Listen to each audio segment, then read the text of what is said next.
everybody, and welcome to It's Story Time with Mrs. Shandu. The book that we are going to read today is called The Little Mermaid. Down in the deepest ocean, there once lived a mermaid princess called Ariel.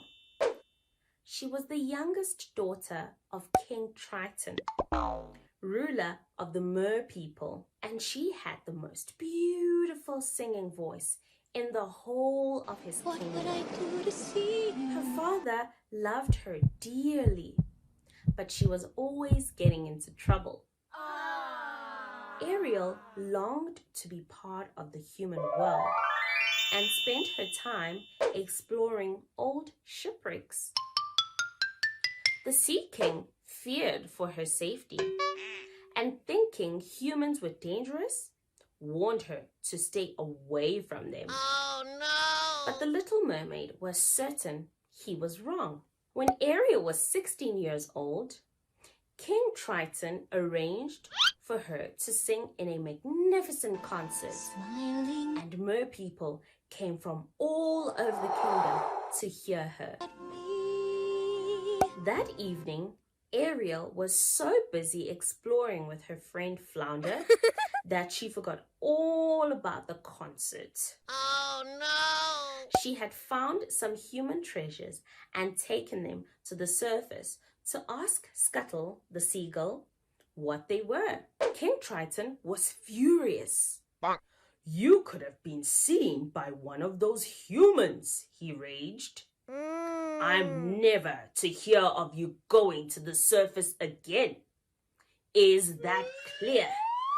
Ariel tried to protest, but her father wouldn't listen. He ordered Sebastian, Ariel's music teacher, to keep an eye on her, but it wasn't an easy task.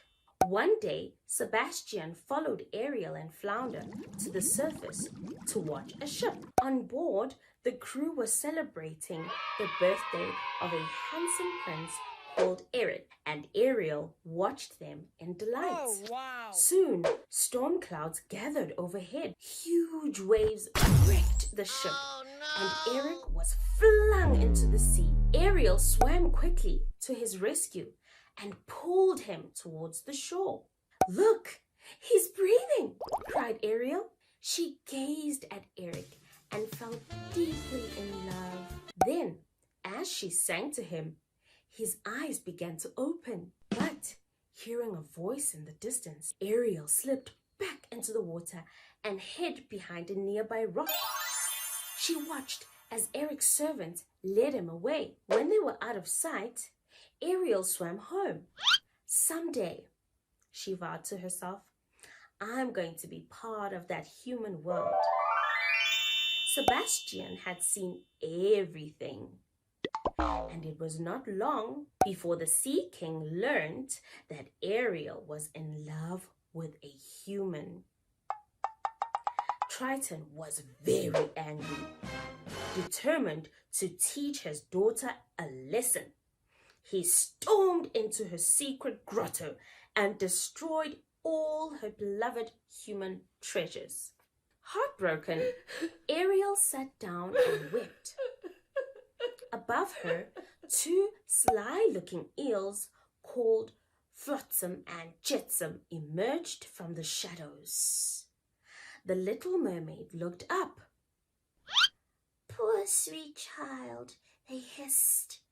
Don't be scared. "We know someone who can make all your dreams come true. Ursula has great powers." "The Sea Witch?" gasped Ariel. She knew that Ursula was her father's worst enemy, who had been banished from his kingdom many years ago, and who was now seeking revenge. Ariel hesitated.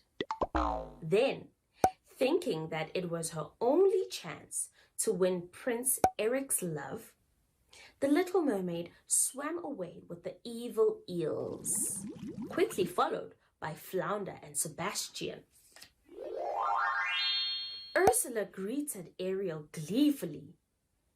The only way to get what you want, the sea witch explained, is to become human yourself. And fortunately, I know a little magic. Now listen, here's the deal.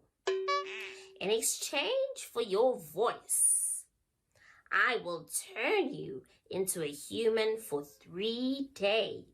If Eric hasn't given you the kiss of true love in that time, you will become a mermaid again and belong to me forever. Oh no! A scroll appeared in Ursula's hand.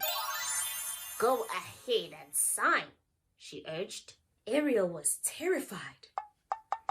But thinking of Eric again, she signed. A moment later, she was walking on the seashore. A human at last. Prince Eric had been searching everywhere for the girl with the beautiful voice who had rescued him.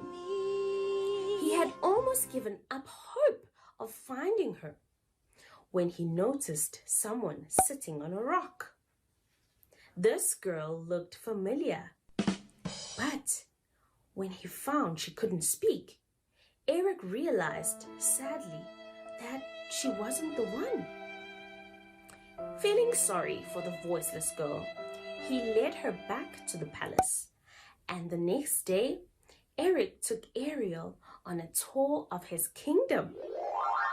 They enjoyed being together, and Ariel was sure the prince was falling in love with her.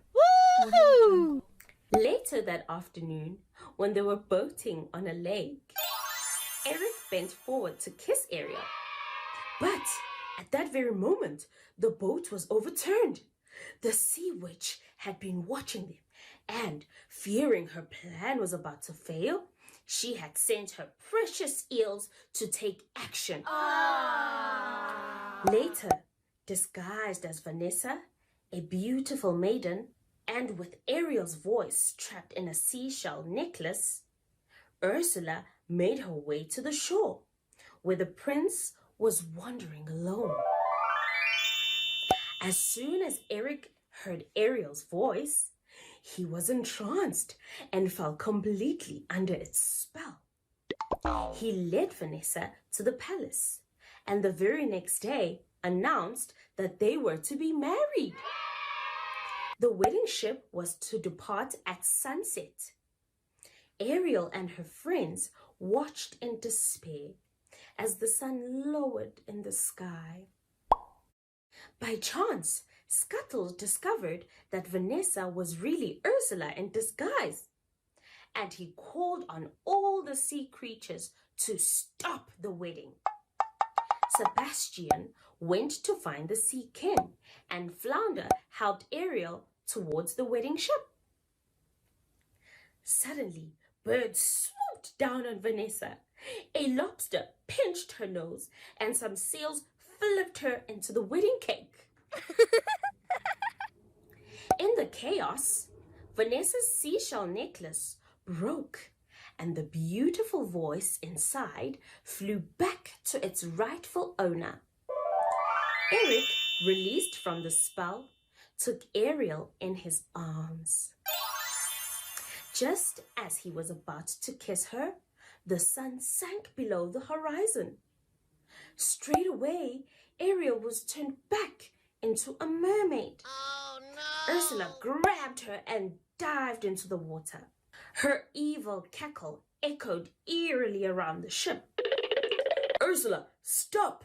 thundered King Triton, rearing up in front of the sea witch. "Let her go!" No, cried Ursula. She's mine now. You see, we made a deal. However, I might be willing to make an exchange for someone even better, she suggested slyly. Triton felt he had no choice. He changed the signature on the scroll to his own and handed over his magic trident to the sea witch. At last, it's all mine, Ursula screamed. I am the ruler of the ocean. Just then, a sharp pain shot through her arm. It was a harpoon thrown by Eric. He had come to rescue Ariel. The sea witch swelled with anger and towered above them. She summoned all the sea's power and stirred up a giant whirlpool, dragging up ancient shipwrecks from the seabed. Eric scrambled on board one of the decks, and somehow he reached the ship's steering wheel. Using all his might, he aimed the broken bow directly at Ursula. And with a terrible scream, she melted away into a pool of oil. Triton's power was instantly restored. He rose to the surface and saw Ariel gazing lovingly at Eric, who was lying on the beach. "She really does love him," Triton murmured to Sebastian. "I suppose the only problem left is how much I will miss her." Then, with a flourish of his trident, the Sea King granted Ariel her dearest wish, to be human forever. Overjoyed, Eric and Ariel rushed into each other's arms. A few days later, the couple were married, and all their friends were invited to the wedding. King Triton gladly gave Ariel and Eric his blessing, knowing they would live happily ever after. And that's it for our story today. Please don't forget to subscribe and like the videos on my channel. Until next time, bye-bye.